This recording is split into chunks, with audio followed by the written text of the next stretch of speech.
Today we are back designing Noxian champions in an Arcane style, or better said, for a Noxian-centered Arcane follow-up show. After designing the female Noxian women, we will create the male counterparts. And as we have to go through a lot of them, let's get to it. Strength above all! We are starting the bunch with Darius, the Hand of Noxus, and the best, or one of the best, generals of the Empire. Darius has tons of design in different media, and it was even shown in a new Noxian cinematic by Fortiche, where he is still a rather young general.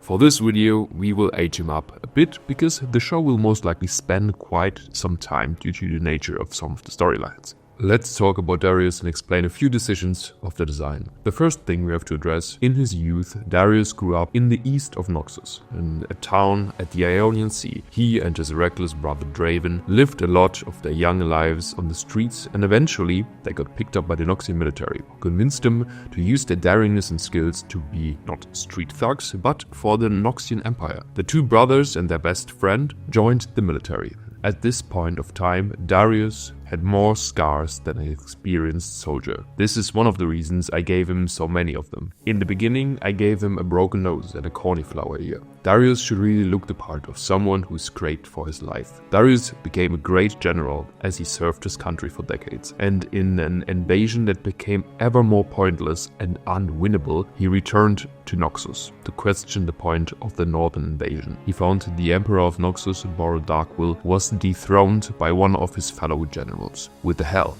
of his own brother. Noxus changed, and Darius became one of the three leaders of Noxus, symbolizing the principle of strength. This is a small explanation of his story. Darius has a lot of interesting things out there, tragedies in his life, especially regarding his childhood friend, one girl who became a soldier and maybe will become a character in the show.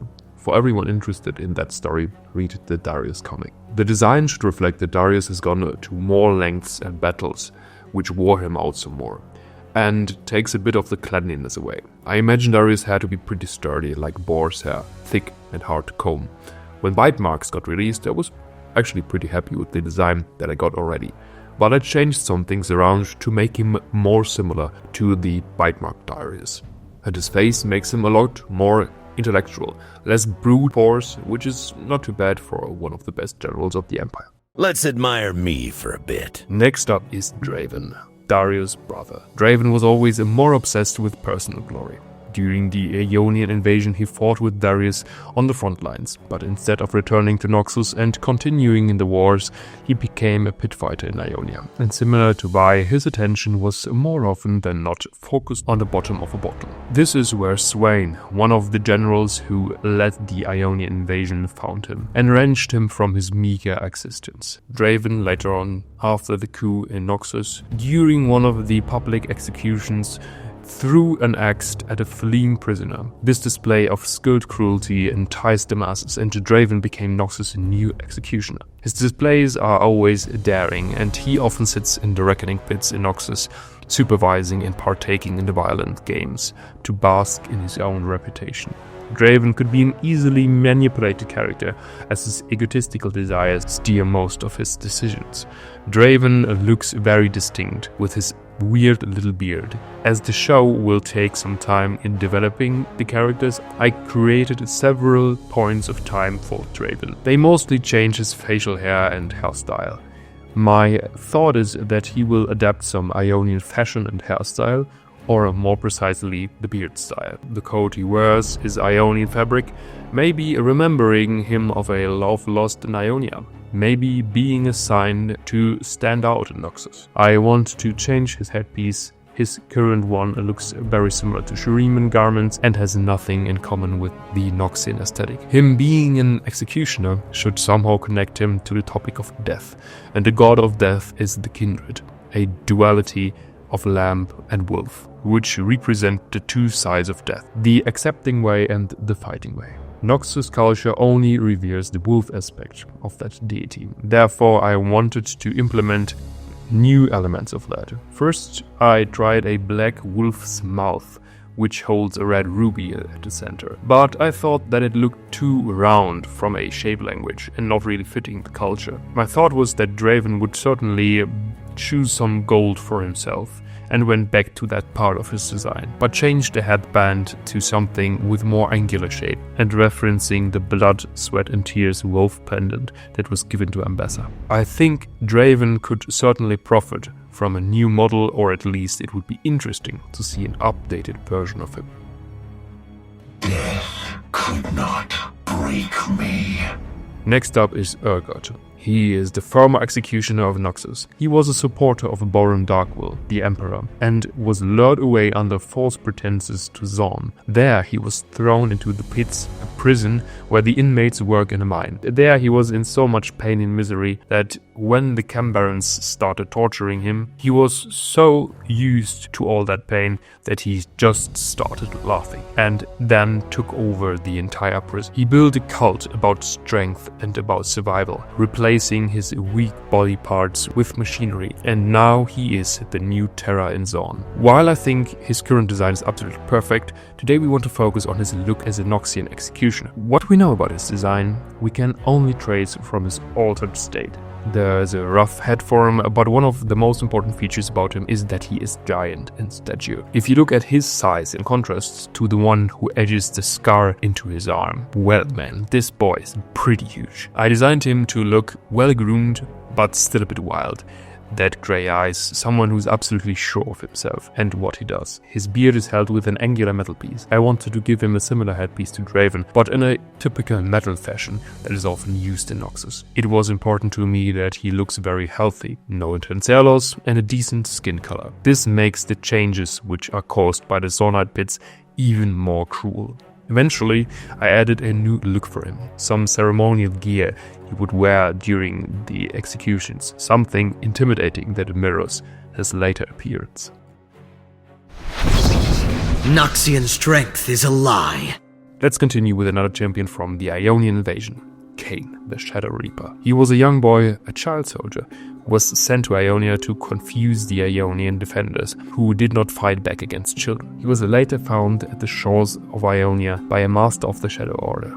This is an Ionia guerrilla group that uses forbidden magic to fight back foreign forces. Their leader, Zed, saw a bloody Kayn standing on the shore, and he adopted him into his Shadow Order. Kayn learned quick and became one of the strongest soldiers in the group, his ability with the shadow magic only second to Zed. Even though he prances around pretty full of himself, he craves the appreciation of a father figure he sees in his master. On a mission to retrieve an artifact, the artifact in question revealed itself to be a sentient scythe with an ancient trapped demigod-like being in it. After retrieving the weapon, instead of being overwhelmed by its power, Kayn somehow is able to resist it. The being with the name Rast now battles with him to gain control over his body. This champion marks a very important step in the way League of Legends portrays male champion faces. It's pretty common to say everyone now has Kayn's face, and for this I will leave him nearly as he is pretty much the original owner of that face. I just took some semblance from his voice actor Robbie Damon, and I think it's something that suits him quite well. For everyone who is not aware of what the right side of this face is, it is the corruption of the being inside of the weapon, which is slowly creeping up his arm and also reaching his face. I simply changed up the way the metal or the dark matter on his body is formed. I wanted to make it look a little bit closer to the origin of the Darkin, at least the original concept art. By the way, Darkin is the name of the specific beings which are trapped inside these weapons, but they will return in the story of another champion here. Additionally, I added in some slight changes to the borders of the, let's call it infection, changing how it looks on the skin. For every Jinx or a young Silco enjoyer, I think his hair will be a treat, especially because he features both Jinx and Silco's hairbanks and a long braided ponytail. Let's finish this quickly. And next up is Talon, Katarina's adoptive brother. Talon is one of the main reasons I was looking forward to make this video. He is the character whose face got overtaken after the Kayn era began. He has no identity anymore, so let's return it to him. Talon grew up as a street kid, which is why in the beginning I wanted to give him a very thuggish and brutish face. Someone who has somewhat of the dead look in his eyes, who eliminates his targets without mercy, and afterwards does his workout, eats his dinner without speaking, and reads a scroll about the newest tools in spycraft, while cutting on his bonsai tree. While Kayn is style and bravado, Talon is cold efficiency. No move that is not needed. Talon was tasked with eliminating his adoptive sister Katarina, but he didn't succeed, only giving her a scar over her face. This failed attempt is something he takes to heart a lot. He is the son who wants to please his father, the influential master says in Marcus de Couture. If you want to read more about him, I once again recommend the Katarina comics. A slight spoiler because it is relevant for his design, Talon will eventually, in a new struggle with Katarina, get his face sliced so that he, just as her, has a scar over his eye. Now that you know who he is, you can see that I moved away from the very brutish face to pay homage to the similarity to a bird of prey, a hooked nose and a roguish face. I hope that every Talon enjoyer approves this gritty Talon. And now let's continue the list. Let's talk about two characters where I did not change as much. You wage your petty war, Noxian, but the real war is yet to come. First is Ryze. And why is he here? It is because he originates from Noxus. He grew up in the fabled Blessed Isles and afterwards roamed the world to save it from itself.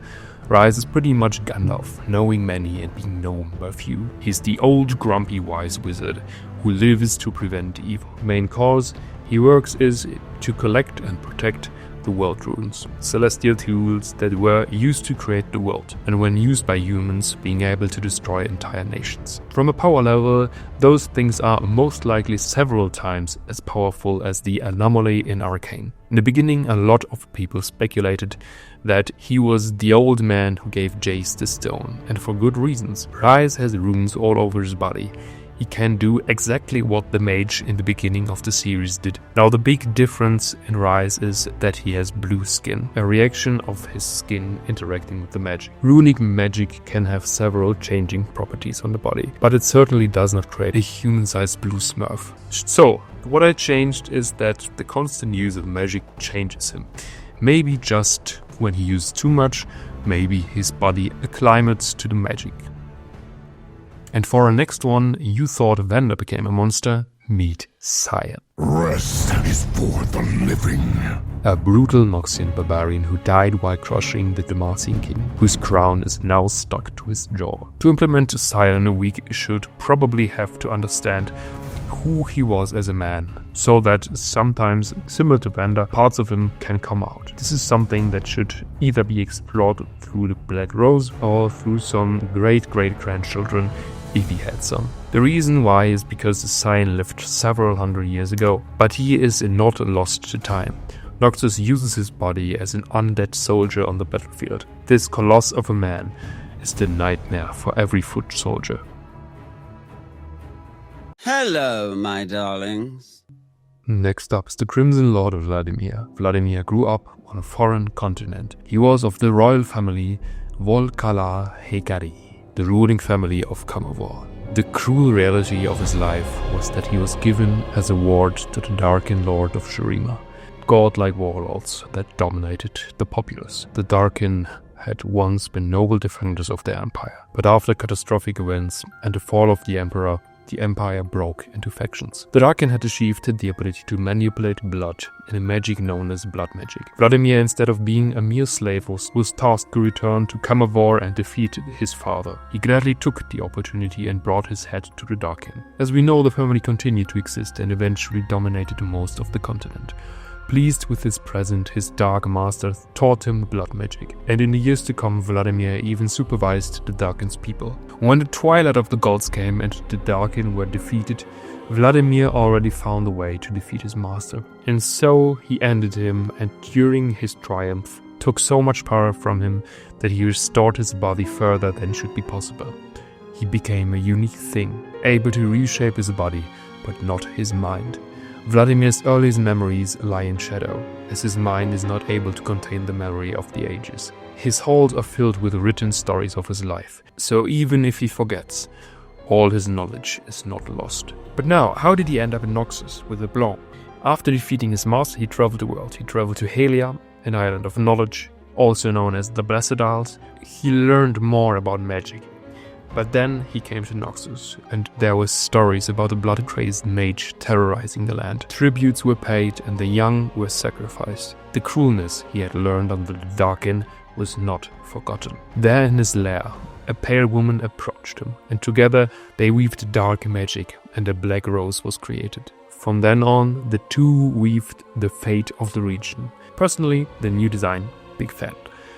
The only thing I would have preferred would have been a bit longer hair. It is just a thing that would feel closer to what I imagine him. Overall, I love that Vladimir has these dark eyes with red tint, which are a bit further apart, making him feel somewhat uncanny. It's great that he has some semblance to Viego, who was the last king of Kamen. Now that you know a bit more about the world, let's dive deeper into the Blessed Isles with our next chapter. Noxus, as we established with Draven, quite special in the department of death. But not everyone, of course, can die a hero's death. And there are the olds and the merchants and the sick. We are forever. Karthus was born in a poor area just outside the capital of Noxus, living in an almshouse with other families. Fascinated with death, Karthus would sneak into the rooms of those about to die and wait beside them to watch them, intent on seeing the moment of their death. He would not see this moment until his sister came down with a plague. He looked after them as they died. Karthus realized that he wanted to experience whatever was beyond death. After the Tallyman of Kindred collected his sister, as was custom in the parts of Noxus where they live, Karthus followed them. The Tallyman soon accepted Karthus into their ranks. Eventually, Karthus worked in the temple of the Tallyman, tending to the sick in their final moments. As they died, he asked them what they saw and what lay beyond death. I decided to draw him a bit sickly, maybe starving himself to come close to death, not eating properly, and being a somewhat odd figure that felt nearly dead. After years of service, he found that he could not learn more. His story might have ended there, but you remember the Shadow Isles in The Last King of Kamen? This young king tried to save his wife, and to not spoil the story, because there's a great audiobook and book, these events led to the Isles being destroyed and turned into the Shadow Isles, a place where people are suspended between life and death. He decided to leave the Order of Tallyman and journey to the Isles himself. After a long journey, Karthus finally arrived at the shores, and as the black mist entered Karthus and ravaged his body and soul, his desire to transcend mortality stopped him from dying. Instead, his body was transformed, and he was put into a threshold between life and death. Karthus now sings a song, preaching death to the rest of the world. And as he killed the fisherman that brought him to the Isles, he vowed to bring death to all. What I did for his design was basically just putting some more Noxian shape language on top of his already pretty nice design. He has this awesome bishop's head, which gives him a very interesting design, which is not very common in other champions or characters in League. And I realized that I could move him around and he looks transparent all the time. And now to one of the two men most of you will have waited for, the Grand General of Noxus. Destiny marches, like any man. Swain is the visionary ruler of Noxus. He grew up a patrician under the rule of Baron Darkwill, but his rise to power was everything but smooth. I could now explain his whole story, but first, it's long, and second, it's good. If a series adapts the story, I don't want to spoil Arcane fans, but if you want to know, most of it is in his bio and on his universe page. Give it a good look, those are insane stories. The easily explainable things: during the invasion of Ionia, his left arm was severed, but in this moment he connected to a power inside Noxus, and he saw that he was used by the Black Rose. After careful planning and manipulation of the parts, in a genius coup he seized control of the Empire with a ruthless determination. And because he made a pact with an eldritch being, a demon of secrets, a new demonic hand. Swain has a vision on an impending doom, and he will see Noxus strong for what is to come. Swain is without a doubt the silver fox of the universe. He has wrinkles, but is in good shape. He is a master manipulator, and listening to his voice, I didn't realize I should get back to writing the script until I was in 5 minutes, because this is a masterpiece. For his optics, looks a lot like a mixture between Lucius Malfoy, Dracula, and his voice actor James Faulkner. He has grey hair with strokes of white, sharp features, and a calculated look. I love that dude. He's stunning. And now the one and only, the Master of Destruction, the man so determined that even death could not hold him. Twice slain, thrice born. Sanuzar, a brutal warlord from a foreign epoch. His power is so great that he was, at one point, the most feared warlord in Valorant. He bound demons to his cause. He rose to unrivaled dark fame that has never been matched in all of Runeterra. Mordekaiser eventually died, and when he entered the afterlife, there was nothing. It was an in-between space. Souls passed through and went on. Sanuzar has lived believing that his deeds in life would reward him with a place in the Hall of Bones, a place of heroes. He would not move on. While listening to the souls around him, he came to understand the language of the dead, the Oknu, and he called out through the veil of death into the world of the living. His voice was heard by a cirque of mages, and it seems that one of them was LeBlanc, the head of the Black Rose. They built an armor, and Sanuzar's soul was bound to it. Sanuzar, or in the tongue of the Oknun, Mordekaiser. And he slew the mages, or most of them, and with their souls he forged a giant mace that was named Nightfall. His reign of terror reignited, and in the center of his domain he built the Immortal Bastion, with its dungeons and dark secrets. Eventually it was LeBlanc and her Black Rose who banished him back into the realm of the dead. But Mordekaiser was not defeated. Every soul that died in his campaign, friend or foe, they all waited in the fields of the grey, and he went to work, and those souls became the mortar of his new kingdom. And one day he will return with an army of souls. Ryze had several designs, some more Mongol looking, others more European, and I would have gone with a more Mongol-esque look, but Ryze went with the Red Devil look, so I built on that. Mordekaiser is a brick house. He is a Vander plus sized warrior. Every soul shall serve. Those are our greatest heroes and villain of Noxus. Of course, there are still Yordles and Minotaurs, but these should give you a good idea of what could await us in a few years. Now that we have all of the humans of Noxus done, I think it's time to return to some character reworks and new champions again. This was Arthis, and I'll see you in the next video.